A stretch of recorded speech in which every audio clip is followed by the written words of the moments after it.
Hello everyone, কেমন আছেন আপনারা সবাই? আজকে 12ই মে মন্ডে। আর আজকে আমাদের বাড়ি আমার দিদি আসবে, ওই জন্য আমার মা অনেক কিছু রান্না করেছে। এখানে রান্না করেছে বেগুন ভাজা, আলু ভাজা, সঙ্গে ডাল। এখানে আছে ডিম সিদ্ধ আর স্যালাড। আর স্যালাডটা আমার মা সুন্দর করে সাজিয়ে রেখেছে। তো বন্ধুরা, যদি আমার ভিডিওটি ভালো লেগে থাকে অবশ্যই আমার চ্যানেলটি সাবস্ক্রাইব করে দেবেন আর একটা লাইক দিয়ে দেবেন। আর আমার প্রচণ্ড ঠান্ডা লেগেছে, ওই জন্য ভয়েসটা এমন লাগছে, তো প্লিজ কেউ কিছু মনে করবেন না, সবাই ক্ষমা সুন্দর দৃষ্টিতে দেখবেন। আর এখানে আমার মা রান্না করেছিল টমেটো দিয়ে মাছের ঝাল। আর এখানে কিছু মাছ ভাজাও রাখা হয়েছে, আর সঙ্গে এখানে আছে বিফ। আর আজকে আমার মা এত কিছু সব কিছু চুলায় রান্না করেছে, আর শুধু ডালটা গ্যাসে রান্না করেছে।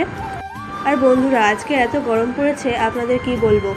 আর পানিগুলো ভরে ফ্রিজে দেওয়া হলো। আর এখানে আব্বু দই আর স্প্রাইটও নিয়ে এসেছে। আর আজকে আমাদের বাড়ি আমার দুই দিদি, মনা সবাই আসবে। আর এখন সময় হয়েছে দুপুর 1:30টার মতো, তো আমার দিদিরাও সবাই চলে এসছে। আর দিদি আবার মিষ্টি নিয়ে এসেছিল। তো বন্ধুরা, আজকে এর থেকে বেশি কিছু আর ভিডিও করতে পারিনি, তো আজকের মিনি ব্লগটি এখানেই শেষ করছি।